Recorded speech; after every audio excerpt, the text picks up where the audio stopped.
First of all, thank you to Netflix, an unbelievable partnership that started in November of 2023. We had a vision on what could be the biggest fight in history, and on Tuesday, with our partners at Netflix, we'll come out with the results of what tonight looked like. We had a gate of over $18.1 million, a record for the state of Texas, double what Canelo did when he fought here the last time post-pandemic when demand for tickets was much higher, and it is the highest gate in boxing history in the U.S. outside of Las Vegas. And it happened with a young man who's 4 years in the sport and a legend, an icon in Mike Tyson, who came back and, put on an amazing show. We actually exceeded Floyd Mayweather and Conor McGregor in terms of commercial establishments that paid to show the fight. So Jake Paul, Mike Tyson, new record holders. And with that, we'll open it up for questions.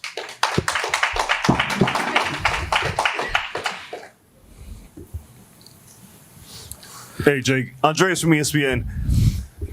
Can you talk about the opening minutes when you see Mike across the ring from you? He's giving his peekaboo style. He's coming forward. What were your initial thoughts? Because it seems surreal that you got in the ring with Mike Tyson. Yeah, I was just so prepared. I've gone through the moment so many times in my head and meditation and stuff like that. So it didn't faze me. And I just felt at home just because I'm on the path of riding my destiny. And when you're really close to God and on the path of your destiny, you just feel everything so much more. And you just know what's going to happen ahead of time. Round three, Mike seemed to be running out of gas a little bit. You were working the jab really well. At any point, did you start to take your foot off the gas just a little bit because you noticed he was tiring out? Yeah, definitely. Definitely a bit. I wanted to give the fans a show, but I didn't want to hurt someone that didn't need to be hurt. Did you feel Mike's power at all? No. He hit you with one, and you gave him the tongue. Only because the crowd, got turned up, but it didn't actually hurt. But, no one's punches have really hurt. I got buzzed a little bit against Tommy Fury, but that's about it. It didn't hurt. No, I was just off balance when Woodley hit me, but because I was throwing a check hook and I missed, and then my chin was open, and then he hit me and I went boom. But it didn't hurt. Calvin Watkins, Dallas Morning News.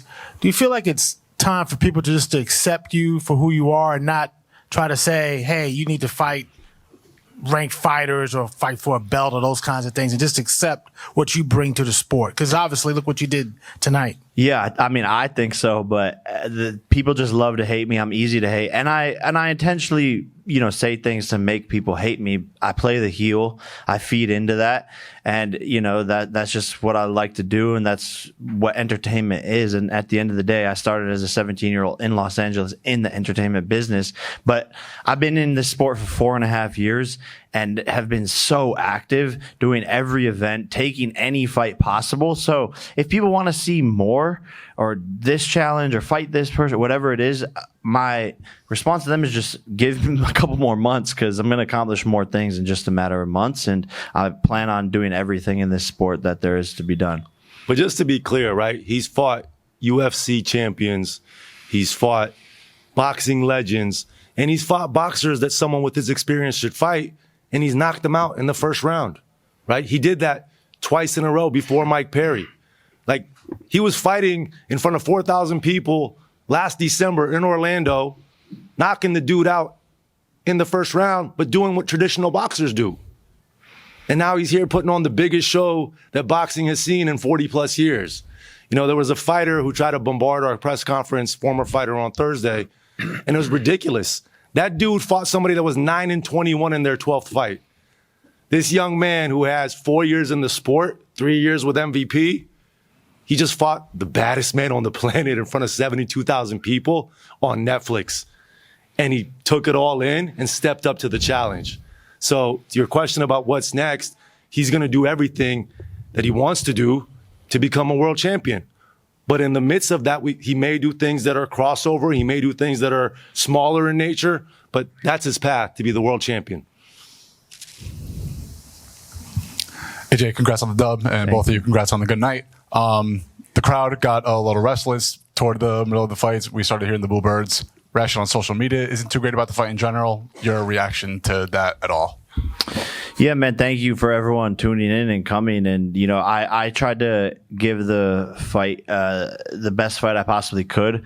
But when someone's just surviving in the ring, basically, it's hard to make it exciting. So I couldn't really get him to engage me or slip shots and, do something super cool or whatever. But I don't care about what people have to say. They're always going to have something to say, and that it is what it is. The only way that people would have been happy is if Jake lost somehow, right? And that would have been like, oh, what a great fight. Mike's a legend. If he knocked out Mike Tyson, it would have been rigged. The fight went to 8 rounds. Oh, Mike wasn't trying.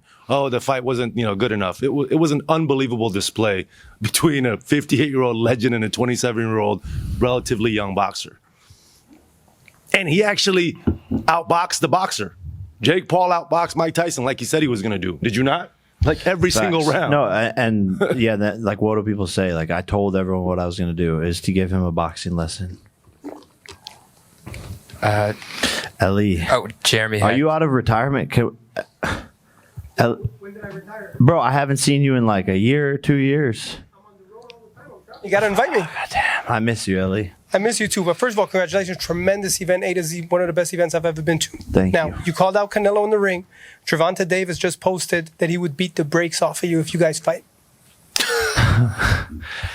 Yeah, I mean, I'd be down.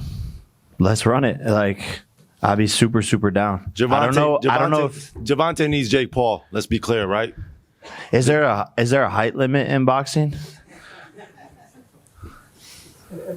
What about you and Conor McGregor? Are you interested in that? Yeah, he'll never do that though. He knows. He knows way. One, he's under contract, and he's two, not his own boss. And two, he won't do it. He knows better. He might. And it's say, funny to say like, yo, Conor McGregor is scared of Jake Paul and will never box him, but it's the fucking truth. And look at him go toe to toe with Nate Diaz, who was easy work for me. It was like a Monday sparring session to beat Nate Diaz's ass. So he doesn't ever want the smoke with me. It won't ever happen. We believe Canelo would do a cruiserweight fight. There's no way Conor does a cruiserweight fight with Jake Paul. Jeremy Hecht here with Hip Hop DX and Uproxx. First of all, I just want to say, I know you get a lot of hate, but what I think you don't get enough credit for is proving to a lot of people that evolution and growth is the ultimate goal and that anything is possible. Like if you look back at yourself making YouTube videos or Vines, to know that you're just boxed the biggest boxing match of all time against potentially the greatest boxer of all time, and you have a belt in front of you and you won. I just want to say that's inspiring to a lot of people. So I think you deserve a lot of credit. And then I would love to know, I'm just a big music fan. What is on your playlist pre-game? Did you listen to a specific song right before when you were training? Were there a few songs that got you to the point where you're the winner tonight? Yeah, me and my girlfriend were listening to Olivia Rodrigo, and then listening to Mr. Saxo Beat was the team's like theme song for the training camp. But thank you for your kind words. And yeah, my goal is always to show kids, or even if someone's already older, that no matter what, in 4.5 years, I'm a living proof that you could start something and rise to the top of it just with hard work, commitment, and dedication. All right, Jake, right here. Congratulations, man, on a good fight. I spoke to Andre Ward, Stephen Coreno, KO Artist Sports, by the way. I spoke to Andre Ward afterwards, and he said that he didn't want to come out and say that he thought you carried Mike, but he said that he kind of respected that. You let him live a little bit, that you didn't actually go for the finish. Would you agree with that? Did you carry Mike? Yeah, I mean a little bit. Yeah, like there was a point where I was just like, okay, he's not really engaging back. And so I don't know if he's tired or whatever. And I could just tell, his age was showing a little bit. And I just have so much respect for him.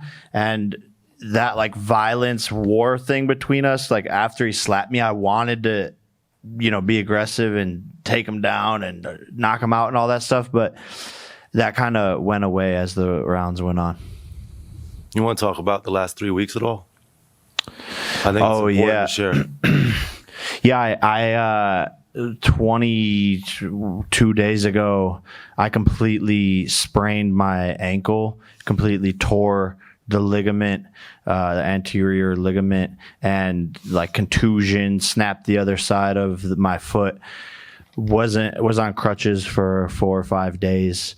And it just hindered the end of my training camp. I don't know how it didn't get leaked or anything like that, but it just made everything mentally more difficult to go into the ring with a sprained ankle, having to tape it up. And I missed about 2 weeks of sparring, so I really only sparred 1 or 2 times before this fight, and that's why my cardio didn't feel as good in there tonight. But you just roll with the punches and fight through those things. Hi, I'm Robert for Dutch television. I had a question about Jutta. What does she mean to you, and what did she bring to you towards this fight, and what does it mean to you that she's here? Yeah, I mean, she's the best woman in the world, and she's always supporting me, and she inspires me, and she works even harder than I do as an athlete, which makes me be on top of my game. And I know she's going to be world champion and win Olympic gold, and so I need to win the world championship belt as well. And she just has brought the best out of me as a human, so that's when you know you have someone special. Thank you. Any questions about Amanda Serrano and Katie Taylor that we can address at all? I would like to point out that the betting markets in the 10th round had it as minus 350 for Amanda to win. So the sports book had a minus 350 in the 10th round that Amanda Serrano was going to win the fight. Yeah, medicated question right here. Nikisa, I don't know, Jake, did you get a chance to watch the fight? Were you able to watch it back there? I was like watching bits and pieces of it. It was hard to fight because I was warming up, or hard to watch because I was warming up. I know you watched it. What were your thoughts? I mean, there was a point deducted, the headbutts. Amanda still loses on every scorecard by 1 round. What is your overall thoughts of the fight? I thought in the first round, if there was like 15 seconds left, Katie Taylor was dropped and done. If you look at the replay, she was dazed, didn't know where she was. I thought Katie implemented her game plan well, but it was a dirty fight. She used her head to lead every single minute of every round. And Amanda, did her best to fight back, but she was at a disadvantage. And the ref didn't stop the headbutts. He took a point away way too late, and she continued to do the headbutting, continued to do the holding. Do you want to see the media rematch for this? We want to do whatever Amanda wants to do. She's got to take a little bit of time and see what makes sense for her to do next. Have you talked to Amanda, and how does she feel about what happened tonight? Just felt that, the ref didn't protect her. The ref didn't put her in a position to win. And they should have taken away more than 1 point for what that woman was doing in the ring tonight. Question for Jake. Obviously, Amanda coming off a very, very close loss. Did that affect you at all going out straight after that? Seeing your kind of training partner or teammate lose? Yeah, it's always a weird feeling in the locker room when that happens. But yeah, I feel for Amanda, and I can have a moment, 5 seconds where I'm like, damn, I'm sending her love and energy, but I then have to immediately get back focused. It's not a question for you and Nikisa. After you break so many records after a major event like this, is it hard to top? As Nikisa, have you already got a plan in mind how to break the records again? We always find a way. But yeah, just credit to us. There may never be another moment like this in boxing. It's rare to come by, but I believe we can find something, and I think there are a few names out there that make sense that the events will be just as big. Look, boxing is ebbs and flows, ups and downs, big events, small events, medium-sized events, wins and sometimes losses, right? He lost a year and a half ago, even though he knocked him down, against Tommy Fury. And now he put on the biggest event boxing has seen in 25 years. So our philosophy is it's not about what is the decision that happens in the ring. It's about the attitude that you have and the product that you create and how you entertain the fans. And there's no more entertaining of an athlete than Jake Paul. Jake, what are you going to do about the bets with Niraj and Katie? Are you going to let them off? We never or what? made it official. I think it was all just like in light of entertainment and trying to make some fun and selling fights. But do you think the fact that so many boxers went with Mike, is that because of like the stature he has within that? I don't care. Like I would have went with Mike too. I love Mike. So I just play a character a lot of times and just to sell fights and shit. So just a question for I guess Nikisa, but also Jake a little bit. Obviously the numbers on Netflix way probably above what you were expecting, right? Like a massive viewership, and obviously at points it even crashed going into it. What's the kind of the feeling behind the scenes with how much of a success this show was on Netflix? Where everyone's ecstatic. Everyone at Netflix, like shout out to them. Amazing partners, amazing people. We couldn't be happier with our partnership and how everything went. I think it's 6 times the numbers that I thought. But the numbers are still coming in, so it could be more than that. But the plan is at some point next week. Bigger than the Super Bowl. We'll release the numbers next week. Is it safe to say that the Netflix crashed? Yeah. But shout out to the Netflix engineers. We love you. They fixed it right away. And yeah, shout out to them. Let's just say a lot more people watched than they watched Floyd Mayweather against Manny Pacquiao or Floyd Mayweather against Conor McGregor. A lot more people. Is it safe to say you smashed that record that you were looking at, which was I think like that NFL game on Peacock for the largest streaming event? Smash. Not even close. But we'll put the numbers out on Tuesday. Jake, excuse me, Kevin Garcia with Fight Hype. I just wanted to ask you, Jake, we saw Eddie Hearn celebrate after Katie's victory. Do you accept that as just like human emotion, or do you find it off-putting as another promoter to see a promoter in the ring celebrate like that, his jubilation after the victory? I didn't see it. But yeah, man, it's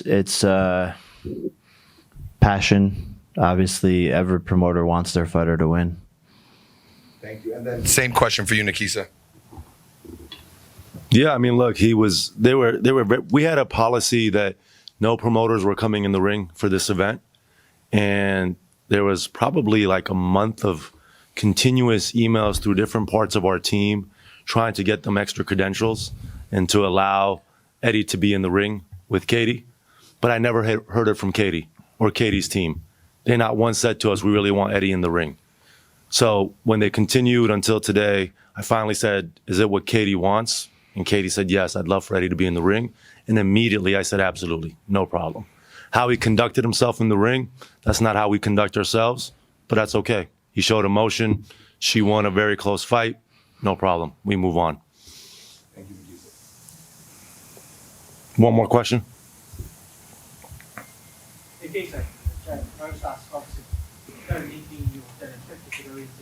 There's an ongoing legal battle between yourself and Eddie. Has that kind of made the relationship this week difficult to keep in a working position? No, not. I mean, look, Eddie's been defaming us for the past month and a half. He's a recognized figure in the sport of boxing, right? We're new to boxing. We created this company 3 years ago. He has been saying that this event was a circus. It was bad. We don't care about the sport. That, all it is about the money. It's a stain on the sport. But he's still coming here and asking us to be in our ring. He's still coming here and sitting in this press conference trying to get the time and the limelight that we bring to bear. But we have not been focused on his frivolous lawsuit throughout this period, not once. Hey, Jake, Jeff Zimmerman, FightNews.com. Congratulations. We love the big fights here in Dallas. Keep bringing them back. You said you still have the goal of being a world champion, and it seems like you're getting better every fight.